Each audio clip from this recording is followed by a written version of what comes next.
Technology has become a tool in our lives. It's just, are we using it to connect, to create, to enhance our real life, or are we using it to escape from real life? I think these are just great conversations to have with our kids, that we're not afraid of technology. We're just trying to make it work for us.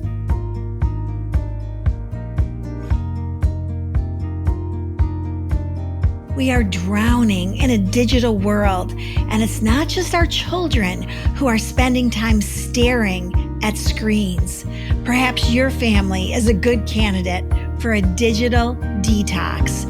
Let's find out on this episode of the Significant Women podcast what a digital detox is, and if it might be the right road for you and your family to take. I'm your host, Carol McLeod, and I'm joined today by Molly DeFrank, a mother and the author of the book, Digital Detox, the 2-week tech reset for kids. I know you're going to love our conversation. Well, Molly, I have so been looking forward to talking to you as I read through everything you've written and what God's called you to. But I just want to start by asking you, honestly, Molly, I wish I would have known you when you were a little girl. I wish I could have watched you grow up to become the woman you are today. So my question for you is, when you were a little girl, what did you want to be when you grew up? Like, did you have dreams? What were some of the things you dreamt about as a little girl? I really wanted to be a pediatrician when I grew up. Well, you almost are. Yeah, that's true. That is true. Good point. I have 6 kids, so it's a lot of Band-Aids, and some that are necessary and some that are sort of like emotional support Band-Aids, if you know what I'm saying. I sure do. So, yeah. When did you come to know the Lord? Tell us your faith story, Molly. Yeah, well, I grew up in a Catholic home. My parents they sent us to Catholic school.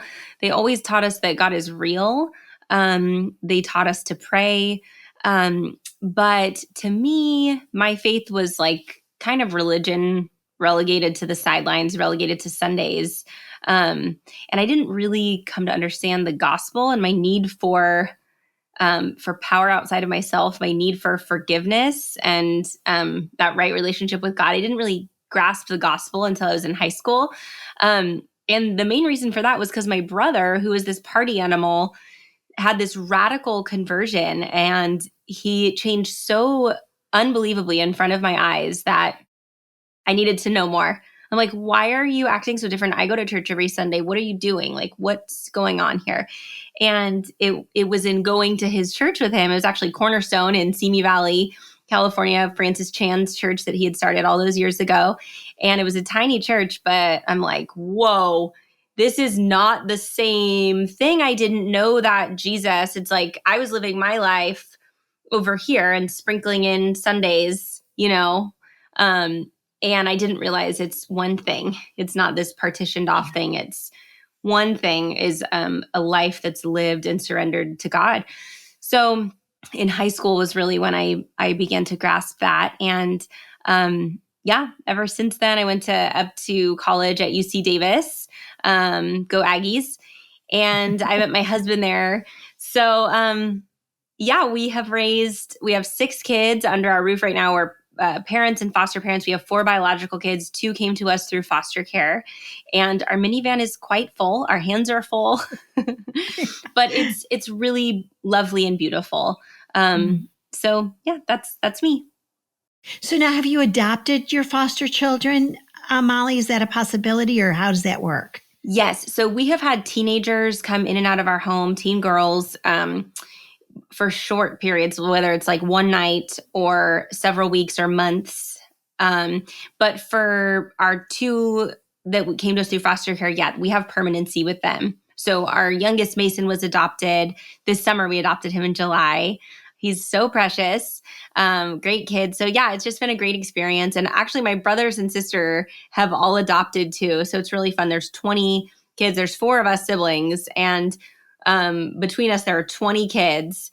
And I think half of them are adopted through foster care. So it's really normalized in our family. And it's just important to us. It's an important component of our faith is caring for the orphan and living that out every day. We want our kids to see. A lot of parents sometimes will say, well, I'm just nervous about how that will impact the biological kids in my home. But it's like, gosh, think about the risk. I think the greater risk is that you're raising kids in a Christian home and they're not seeing what it looks like to live out real faith, and actually bringing these kids in and doing the work that we're called to. I know that's going to look different for everyone. Not everyone is called to be a foster parent, of course, but in our family, it's it's a huge part of what we do. Wow. So how did your parents react when you and your brother were like radically saved and totally changed your lives? Did your whole family then come to a vibrant faith? Yeah. I definitely would say my brother was kind of the catalyst, and we all watched. I don't know the timeline of where everyone kind of started looking and changing and where God was using his story to change our hearts. But my parents too, they were listening, and with us, there was never any like friction or anything. It was always, my dad was so relational and so loved conversation, long conversation across the table. He just cherished that. So it was always like rooted in conversation and love, and parsing out these ideas and what does the Bible say and what do we believe. And so I think it was actually a really beautiful process. And I'm so grateful truly that my parents did set that foundation at the beginning. There was a lot of it that was good and right. It took some refining though, and some study and some understanding. Well, what does God's word say? What is it? All those questions that we kind of ask ourselves as we get older through adolescence and maybe sometimes in our 20s. And they had really set a good foundation for that. Sounds like it. Well, one of the interesting components of your life, Molly, before we get into your book, is that you actually worked for the governor of California. Tell us about that experience. Yeah, that was a great experience. So I was an intern there when I was in college, and then I got a job after I graduated working in his press office. So it was very, very busy, a lot of fun, very fast paced. And funny story, actually, my husband and I think we were interning there at about the same time. And my husband was in the governor's like private office, and he would help him with odds and ends with his secretaries. And the governor knew that David, my husband, was going to propose to me before I did. And so the secretary said, "Hey, Governor, David's proposing to his girlfriend today." And the governor, we got married young. I think David was like 20, and he looked at David and he said, "How old are you?" And David said 20, and he's like, "Oh, you can't even drink at your own wedding." And so we're like, well, yeah. But anyway, that was kind of funny. We kind of chuckle at that he knew before I did. So, but yeah, it was a great experience. Worked with a lot of really smart people, really fast-paced environment. Although I do remember thinking I always wanted to stay home, raise kids at some point. And I remember thinking, well, as soon as I quit my working professional life to stay home and raise my kids, then life will simmer down, which, as all moms know, is an absolute joke. To think that it's just as hard, if not harder, to stay home and raise kids. So but that was a really great experience. I learned so much and worked with a lot of incredible people. So you and your husband got married and you started having a family, and then the Lord laid it on your heart to bring in foster children.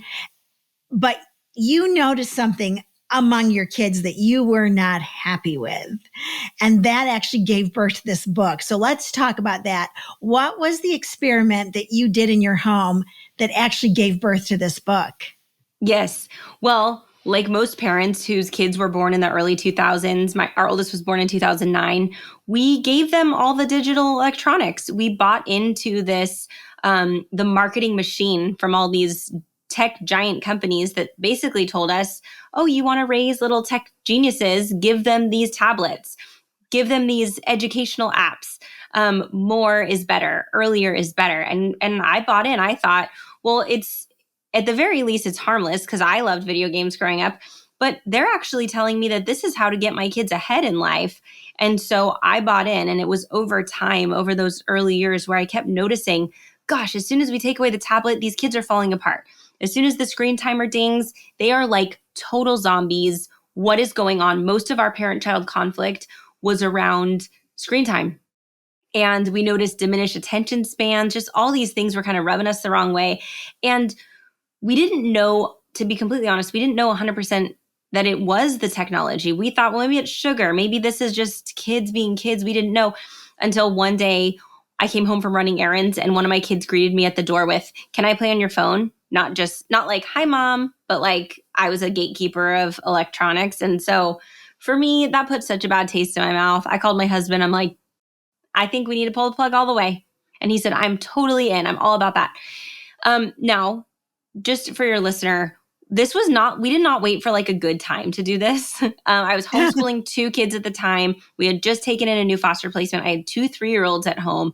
I was homeschooling a 2nd and 3rd grader. This is pre-COVID. And life was crazy. So we thought, well, I could probably handle 2 weeks of this before I lose my mind, because I know what all parents know, which is that this is the great pacifier. This is the digital babysitter that we hand it over and we get some peace and quiet.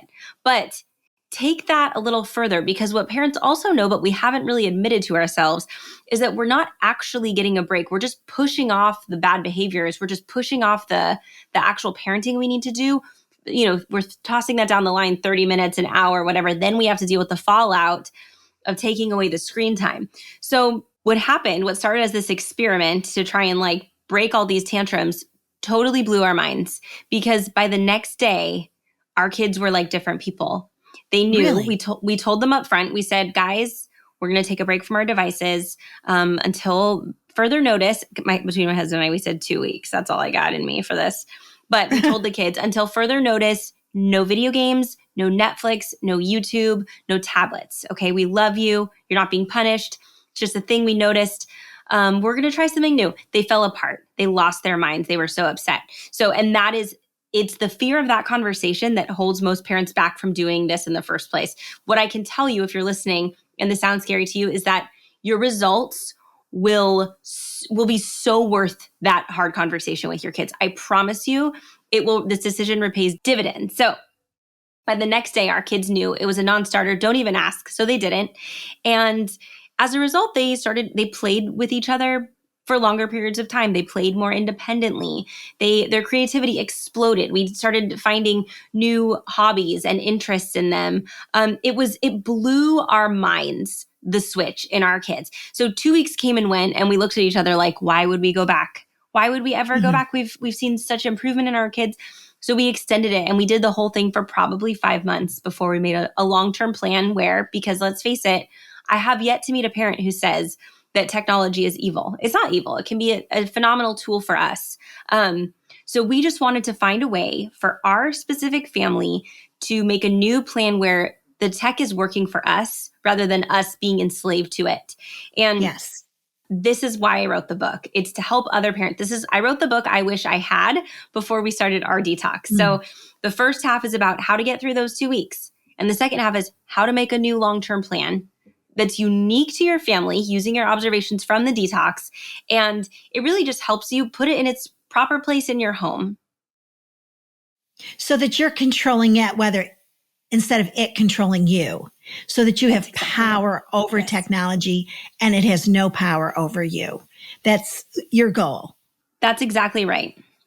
So Molly, we do live in a technology-driven society, and I know you homeschool, so you're able to keep it more to minimum. But what would you say to parents whose kids are in public school or private school, and technology is part of the learning experience?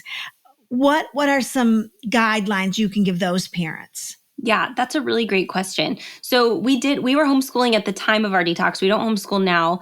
But let me give you an example. So during the 2-week period of your detox, I say no digital entertainment at all. Now, if your kids are in public school, or even if in our situation, my kids, their math curriculum was online, I still let them do their math curriculum during our detox. So it's digital entertainment that you're taking away. Okay. I did not march into the classroom for my other kids who were in public school and say, my kid can't be around a PowerPoint presentation during the detox. I didn't do anything like that. So we kind of focused on in the home digital entertainment. And that is manageable for families. Now, I think there's absolutely a place for the conversation about how technology is totally overused in our schools. The tech ed complex is so real. there's so much to read about. There's actually a really great book called Screen Schooled by these two teachers who really just expose how too much technology in schools, too much technology on the home front, it's harming our kids' ability to think critically. So there's definitely a place for that conversation. But my book, and for the purpose of just making it something that parents can hold and actually do something about right now, today, you're focused on your kids' relationship with their digital entertainment. So kids today are actually 12-year-olds are spending 8 hours a day being digitally entertained. So that's not including homework. That's not even including texting friends. That's like a full-time job's worth of hours consuming, gorging themselves. And the problem is that we look around and we go, well, what's average? What are these kids doing? And we talk to them, we're like, well, I guess it's average. But since when has average been good enough? Like, that's not what we want. We don't want to just match. And, you think about it, like if you compare it to diet, for example, you see the standard American diet gets a really bad rap, but sometimes we think, well, there's less sugar, in this Uncrustable than there is in, I don't know, a donut or whatever. But the problem is, let's stop looking at like what is standard fare, like the standard American diet, the standard American screen diet. Let's look at what do our kids need and what are they not getting? So kind of reset, stop looking around, stop Googling what is the average amount of screen time, look at your kids, look at the data. I put just enough in the book to help parents see that this is a real problem. They're not crazy. They know, trust your gut, parents. When you see your kids losing it, turning into screen zombies, you have a hunch there's something wrong. There is something wrong and you can fix it. So, I just really encourage parents this is something that you hear legislators talking about. They're trying to sue technology companies, TikTok, all these videos, these body image TikToks are hurting teenage girls. All these problems are out there. The research is just piling up. But it's easy to feel frustrated and stressed out as a parent. What I just want to encourage parents with is that you can get back in the driver's seat here. You are not a passive bystander to your child's digital consumption. It's actually your job to be in the driver's seat, to create those boundaries and those parameters. And that's why I wrote the book, is to help parents do just that. So what did you and your husband do? Like, would you close the bedroom door and get on your screen? But as you're adults, and so you're dealing with your children's addiction to technology. How did it impact your personal life with screens? Yeah. So when we detoxed our kids, they were 10 and under, and we did not detox alongside them. So, when the kids were in bed at night, we like to watch a show, and we still would watch our show. If your kids are little, you can do that if you want to. In the same way that, you tell a 5-year-old, hey, it's 7:30, it's bedtime. You don't also have to put yourself to bed at 7:30. You're grown up, you choose your own bedtime. But if you have older kids and you're going to do a detox, if you've got tweens and up, you really got to get some skin in the game here, because they care a lot more about what you do than what you say. So I recommend for parents of older kids to choose an aspect of your own digital consumption and detox alongside your kids. Really, the goal here is to put it in its right place. So it's also an opportunity for great conversation with those kids to say, look, we're trying to get this thing right. We don't have all the answers, but we want to try this experiment in our home. I know it sounds hard. We're in it with you. But as you get older, you'll see that technology becomes so integrated with our daily living. I can't put my laptop in a safe for 2 weeks. I'll get fired. I can't. I use it to grocery shop. I use my phone to bank and to hold library books and to talk to your teachers and make appointments. So I'm trying to parse this out too. So I'm just taking a break from this particular digital entertainment piece. And I do have a chapter in the back of the book about how parents, I did detox myself eventually, and I invited some friends along on the journey, and it was actually really, really cool. But that's all in there, how to do that. And adults really find they need to modify it for the reasons I mentioned earlier. Just like it's such an integral part of our lives. I think it would be kind of fun to run an experiment where we all go back to like way less tech, put the iPhones on hold. That could be a fun experiment. But I talk about that in the book too. The things we do miss out on, like communicating with teachers so easily, banking and Venmo and all of these great ways that technology has become a tool in our lives. It's just, are we using it to connect, to create, to enhance our real life, or are we using it to escape from real life. I think these are just great conversations to have with our kids, that we're not afraid of technology. We're just trying to make it work for us. Well, we'll get back to Molly's story in just a minute, but I just wanted to thank you for listening to the Significant Women podcast. I know there are thousands of other podcasts you could be listening to, other ways you could be spending your time, blogs you could be reading, Bible studies you could be doing, and many other valuable streams of wisdom in which you could be wading. And so I want you to know that you're important to me, my friend. I never take you or your needs for granted. You're important to me and to this ministry. Quite frankly, it's why we exist. As a matter of fact, I'd love to hear from you. Yes, you. I'd love to hear from you personally. If you have a prayer request, a comment, maybe you have a suggestion for a guest on the Significant Women podcast, feel free to email me personally. I read every email that comes in. My email is carolmcleodministries.com. You know what? I can't wait to hear from you, and I promise to email you back. Now, let's rejoin my conversation with Molly DeFrank. You know, Molly, one time I read a book when I was a homeschool mom about ADD because, you know, I had boys and you're thinking, oh, are you paying attention the way you should? And this educator who was Harvard educated said that ADD was rarely diagnosed before Sesame Street, because then we put our preschoolers in front of a TV screen where numbers and letters were dancing and singing in 30-second spots. And so when they were then sent to school, teachers couldn't compete with that. Isn't that interesting? That is so fascinating. And the research, there's so much research out there. Nick Carderis is a really, I think he's a child psychologist, and he wrote the book Glow Kids. It is pretty sobering, the research that he has out there about what this technology is doing to our kids. And something like for every hour, over 1 hour of screen time a day that young kids get, it increases their risk of ADHD by like 10%. So if kids are spending 4 hours in front of a television, in front of a tablet in those early years, you're really increasing their risk of being diagnosed with ADHD. And it makes sense because it's, we think that the look on our kids' faces is extreme focus. We are believing that, look, they're so focused. They're concentrating so hard. But no, that's not what it is. It's the look of overstimulation.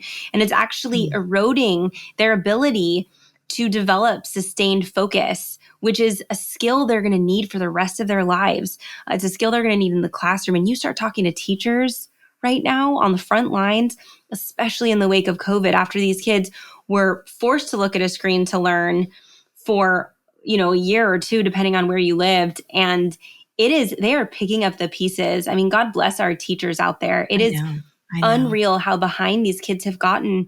And they need real life, person to person, back and forth conversation. And the data to support this runs across disciplines. It's not like one psychologist ringing the alarm. It is speech therapists.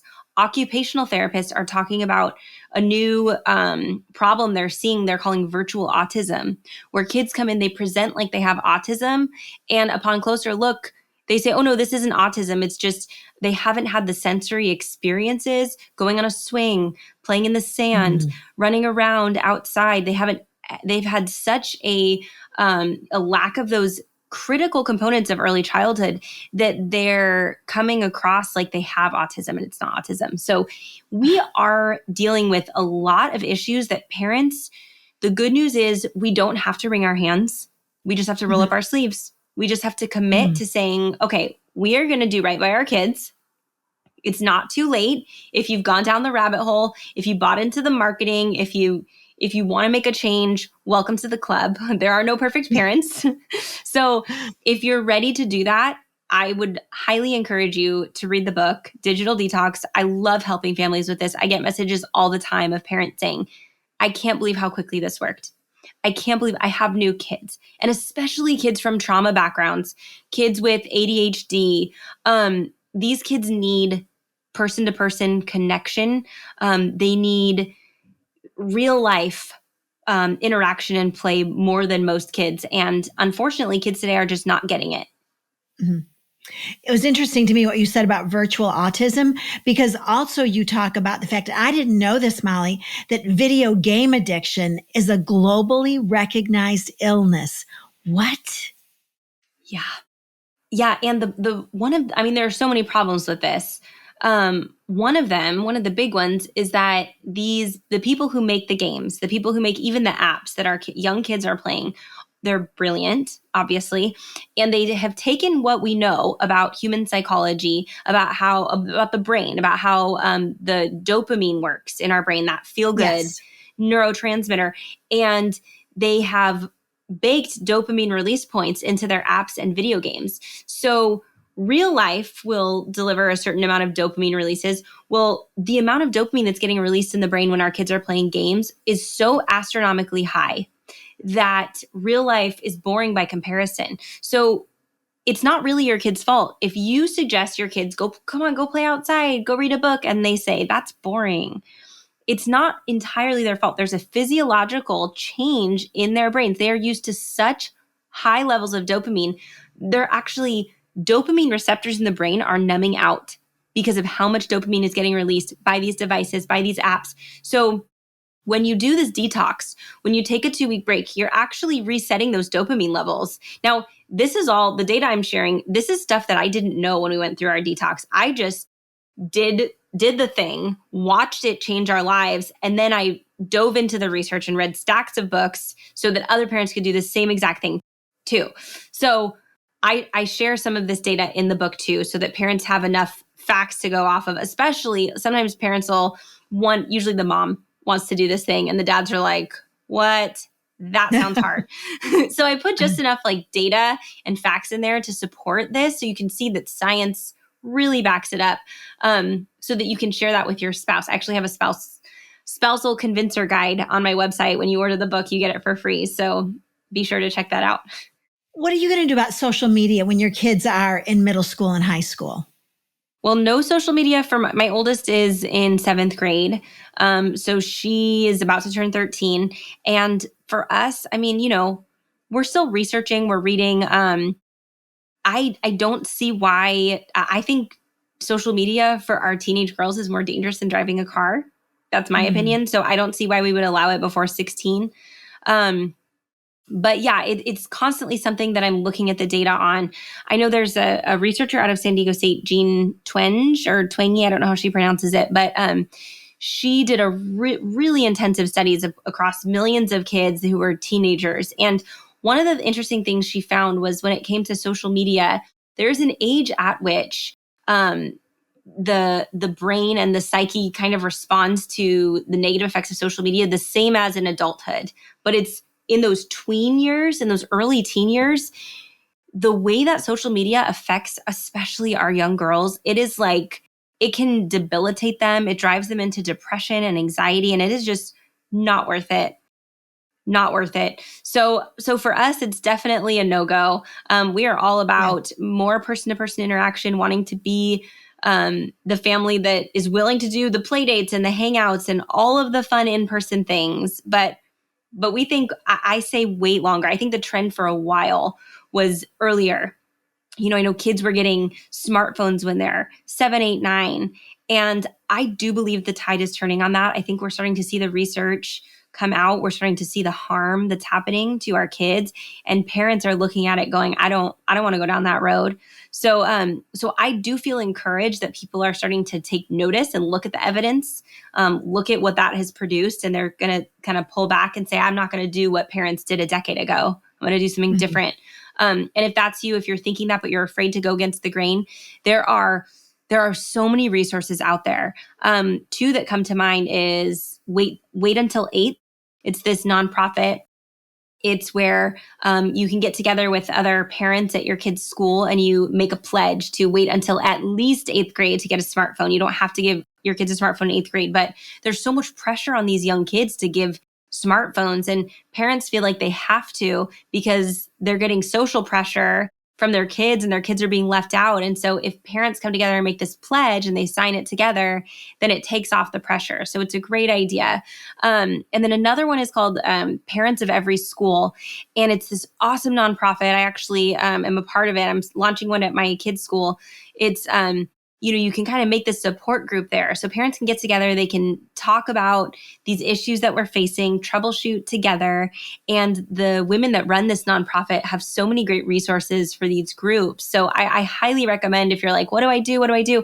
There's a couple options if you want to do a community-based thing. But for in your home right now, if you want to do something immediately, I highly recommend you pick up my book, Digital Detox. You can start this tomorrow. Yeah, and we'll put the name, those organizations in all the show notes so that my listeners know right what you're talking about. Because I do think support in doing something so rebellious is important. So if you can get some other families, some other moms to understand with you, not that it needs to be easy, Molly. I get that. It's going to be hard, but just that support is vital. So the name of your book is Digital Detox. And and I've already decided I'm buying a copy for all my kids. They're all young parents, and I can't wait to have the conversation with them. But before you go, Molly, do you have a favorite Bible verse that's just guided your life? I feel like it changes throughout the seasons, but the one that I have come back to a couple times is Philippians 4:6. But right before, we all are probably familiar with that verse. It's a really popular one. Do not be anxious about anything, but in everything. Actually, I'm blanking on the second part of it. Do not be anxious about everything, but everything present by prayer and thanksgiving. Yeah. Let your requests be made known to God. There it is. Yeah. Okay, but my favorite part is that right before that verse starts, do not be anxious about anything. It says, God is with you. Do not be anxious about anything. And so I love that because it can sometimes feel like, don't be anxious about anything, slap yourself on the wrist. But if you rewind a half a verse, it's the reminder to me of like, God is with you all the time. You don't have to be anxious about anything. It's not knock it off. It's God is with you, and so it's almost like preventative. So, been chewing on that one recently. Love it. Love it. So one more thing, Molly. So the name of the podcast is Significant Women. Who have been the significant women in your life? Women who've just impacted you. Maybe a Bible character, maybe somebody you've never met. Maybe it was your third grade Sunday school teacher. I don't know. But who have been the significant women in your life? Oh, two come to mind immediately. One is my friend Patty. She is a Bible teacher here locally where I live in Fresno, California.